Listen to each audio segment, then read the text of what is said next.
China हमेशा Uyghur मुस्लिम को बदनाम करता है, उनके साथ टॉर्चर करता है और ओआईसी मेंबर के साथ बैठ करके एंटी इंडिया एजेंडा चलाता है। यही नीति है और हमेशा चाइना ने कश्मीर मुद्दे पर पाकिस्तान को सपोर्ट केवल इसलिए किया है जिससे उइगर मुस्लिम का जो मुद्दा है पूरे वर्ल्ड में न फैले और उसके लिए कोई क्वेश्चनिंग ना हो और वो आराम से डिटेंशन टैंक में उइगर मुसलमान को रख कर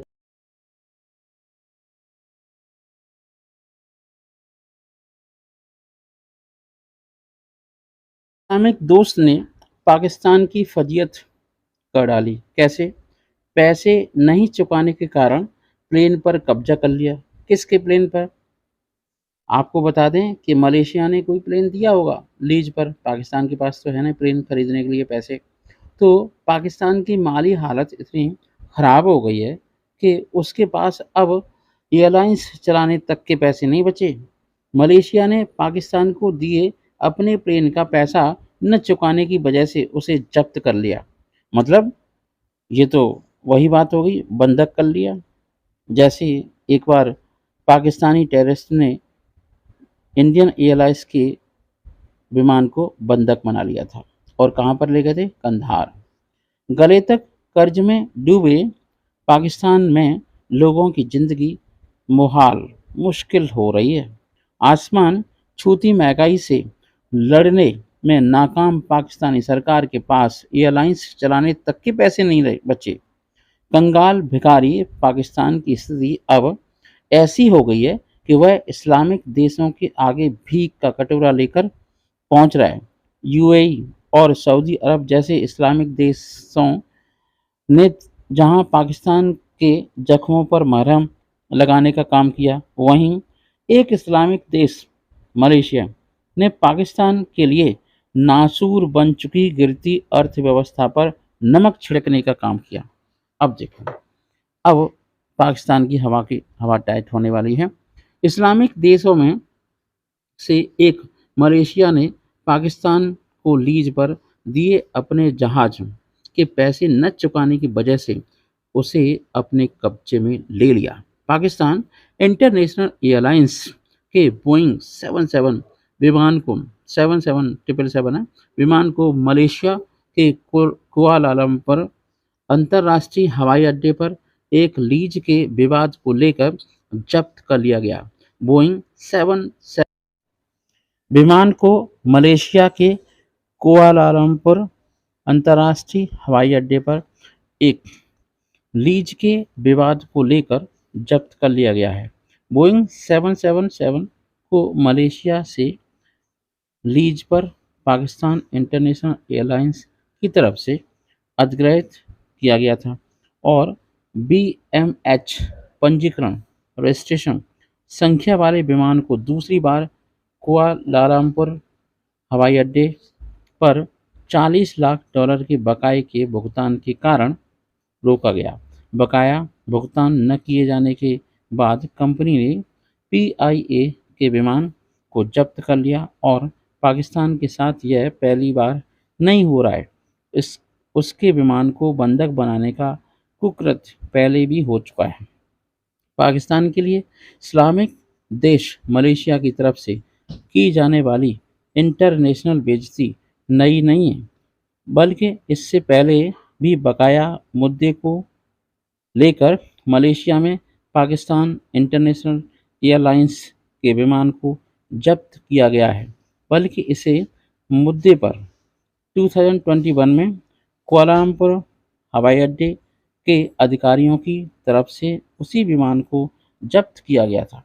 बाद में बकाये के भुगतान के राजनयिक आश्वासन पर विमान को छोड़ा गया। जब्त पाकिस्तानी इंटरनेशनल एयरलाइंस के विमान को 27 जनवरी के 173 यात्रियों और क्रू मेंबर के सदस्यों के साथ पाकिस्तान वापस लाया गया था।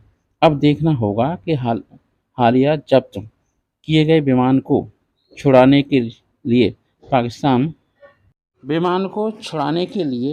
पाकिस्तान की अर्थव्यवस्था की दुर्दशा ऐसे नमूने और भी आते रहेंगे। और क्या होता है आगे देखते हैं, क्योंकि भारत के पड़ोसी देश के पास न तो अंदर पाकिस्तानी भूखी जनता के लिए कुछ कर पा रहा है, करने की सामर्थ्य बचा है, वहीं उसके कर्ज पर कंट्रोल भी नहीं हो पा रहा।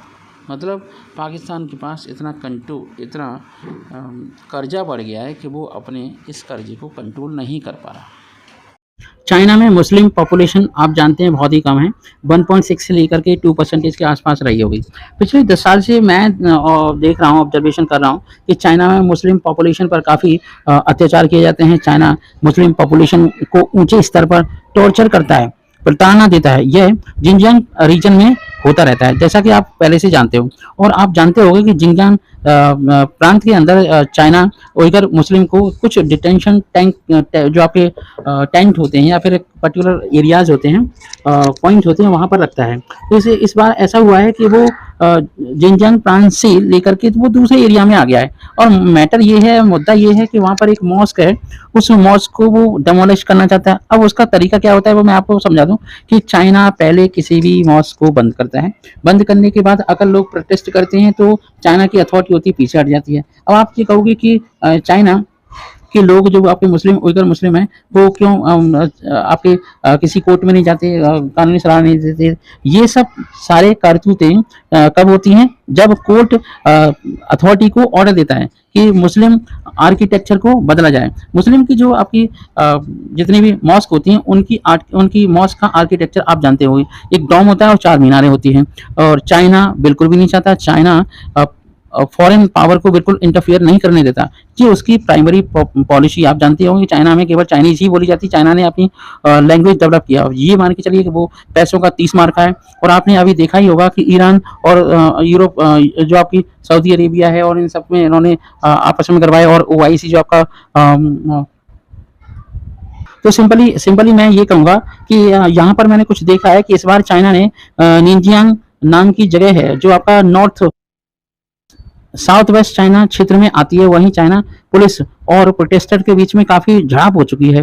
पुलिस प्रोटेस्टर को डरा धमका कर ये कह रही है कि अंदर रहो और कह रही है। और मुझे लगता है कि पुलिस अब ऐसा करेगी, कुछ टाइम के लिए मॉस्क बंद कर देगी और प्रोटेस्टर शांत हो जाएंगे, तब फिर उसे डेमोलिश कर लिया जाएगा। और चाइना की हुई मुस्लिम्स हैं वो इस क्रैकडाउन को फेस कर रहे हैं और हो सकता है कि उन्हें क्रैकडाउन कर दिया जाए, उन्हें डरा धमका के अंदर कर दिया जाए। After Xinjiang province China demolise many mosque, कई मॉस्क के आर्किटेक्चर को बदला जा चुका है, कई मॉस्क को चेंज किया जा चुका है। चाइना की अथॉरिटी मॉस्क को इस बहाने से BrahMos supersonic cruise missile BrahMos supersonic cruise missile का भारतीय नौसेना ने फ्रंटलाइन गाइडेड मिसाइल विध्वंसक आईएनएस मोर ग्वाओ से सफल परीक्षण किया।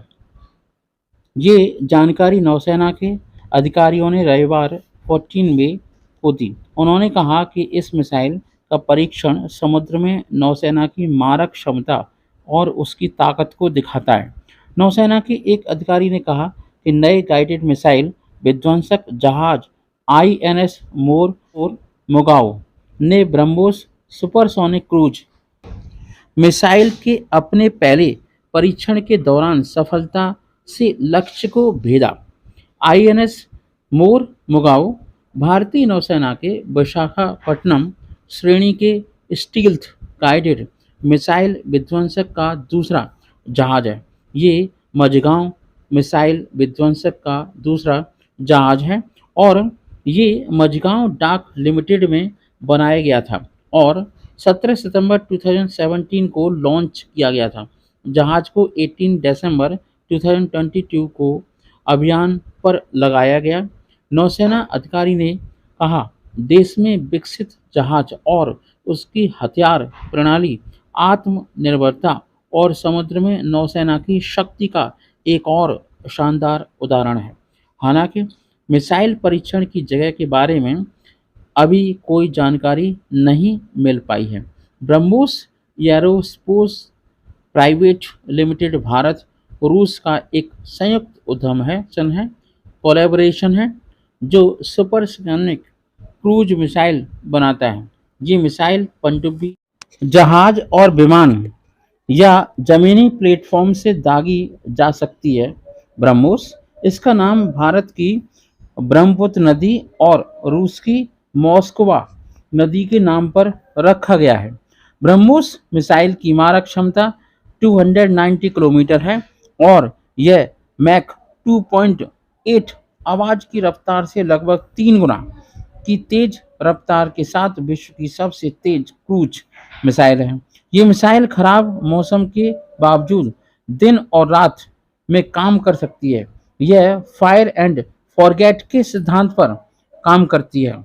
मतलब ये हुआ कि लॉन्च के बाद इसके मार्गदर्शन की कोई ज़रूरत नहीं है।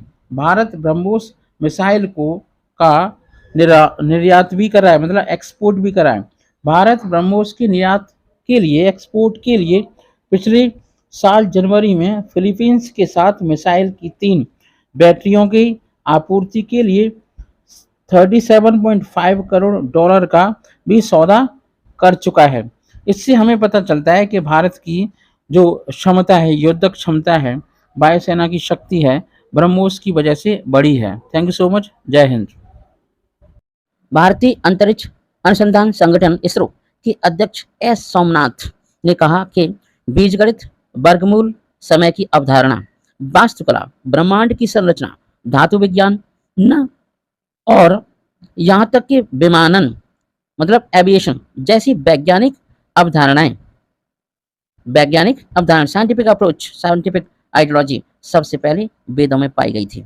एक रिपोर्ट के मुताबिक मध्य प्रदेश के उज्जैन स्थित सोमनाथ महर्षि पाणिनि संस्कृत और वैदिक विश्वविद्यालय के छात्रों को संबोधित करते हुए एक दीक्षांत समारोह में कह रहे थे, बताया जब उन्होंने कहा कि भारतीय खोजें अरब देशों के माध्यम से यूरोप पहुंची और फिर पश्चिमी अवधारणाओं के रूप में सामने आई। ऐसा इसलिए हुआ क्योंकि उस समय संस्कृत एक मौखिक भाषा थी, मतलब कोई रिटन दस्तावेज तो था नहीं, और लोगों ने इसके लिए देवनागरी लिपि का उपयोग करना शुरू किया। डॉक्टर एस सोमनाथ ने कहा कि ऐसा माना जाता है महर्षि पाणिनि ने संस्कृत व्याकरण के नियमों को लिखा था और भाषा के वाक्य विन्यास और संरचना ने इसे वैज्ञानिक विचारों और प्रक्रियाओं को व्यक्त करने के लिए आदर्श बनाया। आर्टिफिशियल इंटेलिजेंस के लिए संस्कृत की उपयुक्तता, इम्पोर्टेंस, प्रयोगिता और अन्य प्रकार के कोड लिखने के बारे में बात करते हुए डॉक्टर एस सोमनाथ ने कहा कि इंजीनियरों, वैज्ञानिकों और संस्कृत को, मतलब इन लोगों को संस्कृत बहुत पसंद है। यह कंप्यूटर की भाषा को सूट करता है और आर्टिफिशियल इंटेलिजेंस सीखने वाले इसे सीखते हैं। गणना के लिए संस्कृत का उपयोग कैसे किया जा सकता है, इस पर काफ़ी शोध किया जा रहा है।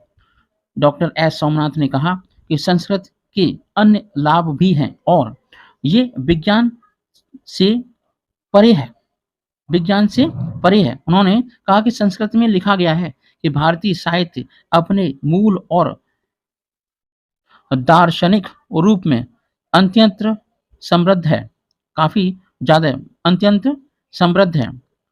वैज्ञानिक रूप में भी यह महत्वपूर्ण है। संस्कृत में संस्कृत सांस्कृतिक, अध्यात्म और वैज्ञानिक अध्ययन का कोई अलगाव नहीं है, मतलब अलग नहीं। डॉक्टर एस सोमनाथ ने कहा कि संस्कृत में वैज्ञानिकों के योगदान की छाप हजारों वर्षों की भारतीय संस्कृति में वैज्ञानिकों के योगदान की छाप हजारों वर्षों की भारतीय संस्कृति की यात्रा में देखी जा सकती है।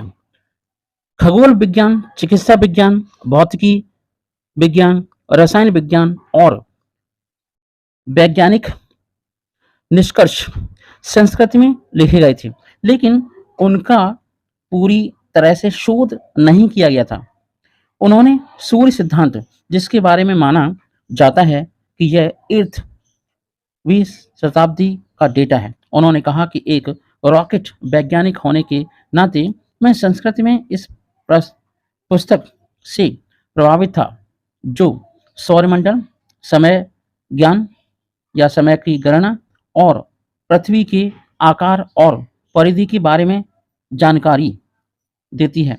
शोधकर्ता रिक ब्रिक्स द्वारा प्रकाशित 1985 में एक शोध पत्र की महत्वाकांक्षी व्याख्याओं के कारण प्रोग्रामिंग के लिए संस्कृत सबसे उपयुक्त भाषा है, उनका दावा था। दावा है कि आमतौर पर नासा को गलत तरीके से दिया जाता है, कुछ जो जानकारियाँ दी जाती हैं वो। जबकि ब्रिक्स का कहना है कि प्रारंभिक एआई आर्टिफिशियल इंटेलिजेंस अनुसंधान में संस्कृत के उपयोग का उल्लेख हुआ है, उसका उल्लेख मिलता है। वे कभी भी यह दावा नहीं करते कि यह सबसे अच्छा है। मतलब इंडियन जो फिलॉसफी है, इंडियन थ्योरी है, उसे अच्छा नहीं बताते, क्योंकि अगर ऐसा बताएँगे तो इंडियन थ्योरी को बल मिलेगा। इसरो चंद्रयान 3 और सूर्य का अध्ययन करने के लिए आदित्य मिशन सहित कई प्रमुख अंतरिक्ष मिशनों पर काम कर रहे हैं और रिसर्च अभी जारी है।